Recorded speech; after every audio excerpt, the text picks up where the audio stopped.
रमज़ानुल मुबारक की डाइट।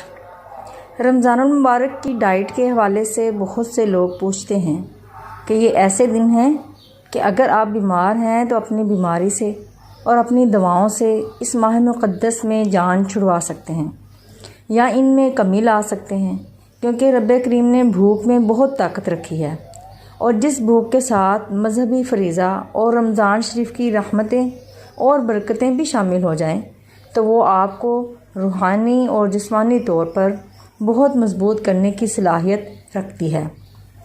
कभी भी ठंडा पानी, शरबत, लस्सी, कोल्ड ड्रिंक्स, दूध वगैरह इस पानी की कमी को पूरा नहीं कर सकते, उल्टा नुकसान देते हैं।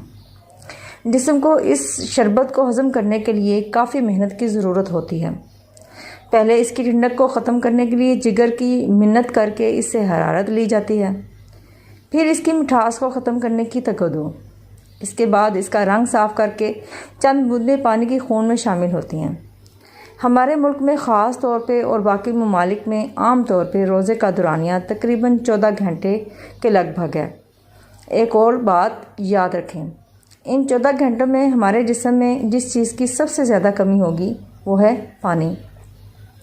हमारे खून में पानी की मकदार उड़ जाएगी और इफ्तार के वक़्त खून काफ़ी गाढ़ा हो जाएगा। पानी पीने के बाद फ्रूट ले लें।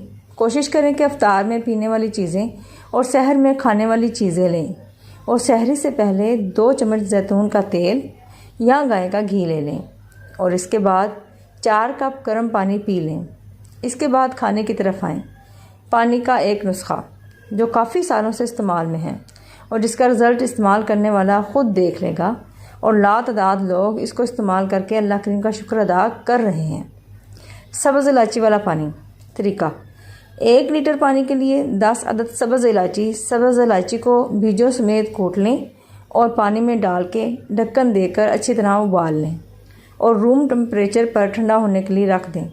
इसके बाद घड़े में डालना चाहें तो घड़े में डाल लें, लेकिन फ्रिज या बर्फ़ का इस्तेमाल नहीं करना। खजूर से इफ्तार करें और इसके बाद ये इलायची वाला पानी पिएं।